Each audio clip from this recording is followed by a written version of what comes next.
Sim. Zain Adar, a gente sabe que é o dia do nascimento e falecimento de Moshe Rabbeinu.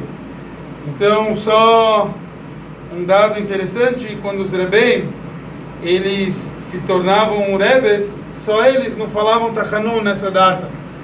Então, não é o nosso costume na prática é falar Tachanun, mas entre os Rebes é uma data que não se falava Tachanun, quer dizer, sendo que assumiram uma posição especial, uma posição aqui interessante só para saber esse costume.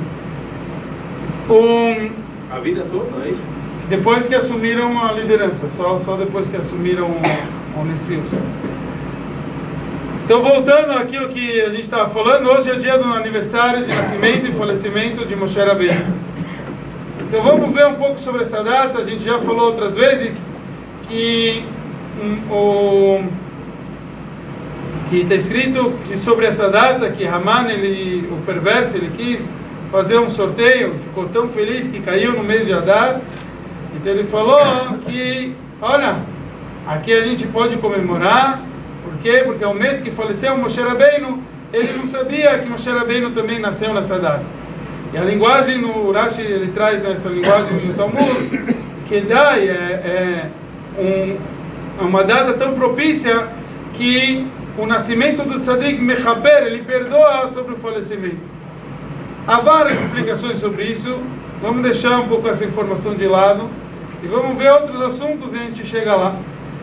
Para isso, a gente sabe que esse Shabbat é um Shabbat especial, um Shabbat que tem uma leitura, das leituras mais importantes do ano, a leitura de Parshat Zachor, a leitura que a gente lembra como a gente deve se esquecer de Amalek. É interessante, a gente lembra que tem que se esquecer de Amalek. Então, lembra que deve acabar com Amalek e se esquecer de Amalek. Quer dizer que é para acabar com a lembrança do Amalek. Então é meio que lembrar de se esquecer, de acabar com isso. O que na verdade representa Amalek, que a gente tanto fala? Tem várias explicações também sobre isso. O que representa o conceito de Amalek? E por que até os dias de hoje é tão importante a gente acabar com Amalek? A Torá, quando fala de Amalek, fala que Amalek veio guerrear contra o povo de Israel. E quando entrou nessa luta, Hashem falou que você deve acabar com Amalek. Isso é uma lembrança, midor, geração em geração, que a gente tem que acabar com ele. Poderia se falar Lolam Vaed, para toda a eternidade, porque justo essa linguagem dor, é a lembrança de geração em geração. Para a gente entender isso, vamos um pouquinho para a história do próprio Purim. Na história de Purim é contado, de acordo com os Midrashim, que Haman, o perverso, quando ele foi acabar tendo que trazer as roupas do rei e botar no Mordecai, etc. Ele encontrou Mordecai rodeado de crianças. Rodeado das crianças, se eu não me engano, era 24 mil crianças que Mordecai juntou para fazer um grupo de crianças para realmente combater o decreto tão perverso que o Haman tinha contra o povo. E nessa hora ele entra e ele vê que Mordecai está estudando com eles o conceito de Kmitzah, de tirar um kometz, tirar um punhado de farinha que se fazia oferenda no Beit HaMikdash, no templo. Haman, quando ele vê uma situação como essa, o povo, as crianças estudando, e perguntou para eles: o que é isso? Ele falou: não, quando a gente tem Beit HaMikdash, quando a gente tem o templo sagrado, então a gente vai ter que fazer essa oferenda com kometz, com um punhado de farinha. Ele falou: se esse pessoal está interessado com o templo, eu perdi. Sim, Haman falou. Então a gente tem que entender por que ele sentiu que ele perdeu através dessa situação. Para a gente entender tudo isso, vamos entender que na hora que o povo de Israel foi receber a Torá, está escrito que o povo de Israel quis oferecer várias garantias. Deus queria um fiador. Então Hashem perguntou: quem vai ser o fiador? E qual foi a resposta? Antes eles falaram os patriarcas. Deus falou: não me convenceu. Os profetas não me convenceu. Os sábios, os anciões, não me convenceu. Quando falou as crianças, as crianças vão ser os nossos fiadores. Hashem falou agora sim. Por que justo quando ele ofereceu às crianças? Uma explicação interessante que o pessoal traz é o seguinte: quando eu preciso educar, que a gente viu isso num vídeo do Rebbe sobre esse assunto, quando eu preciso educar, eu preciso ser um bom exemplo. Então Deus sabia que a única forma de educar é ser um bom exemplo. Então, qual é a garantia que você vai ser bom? É se você vai ter que educar a nova geração. Mas esse conceito da educação da nova geração, aqui a gente vê que é isso o mais importante para Hashem. Nós falamos na parashá passada que em cima da arca sagrada tinha anjos com imagem de crianças, porque esse está acima até do que a Torá, todo o assunto da gente passar a educação de geração em geração. É interessante, como sempre existiu o conceito do gap, desse salto entre gerações. Coisa mais difícil sempre foi a educação, que uma geração e outra geração não falam a mesma língua. Mas mais do que isso, no momento atual, mais do que nunca, se a gente for ver, é interessantíssimo como a gente vê.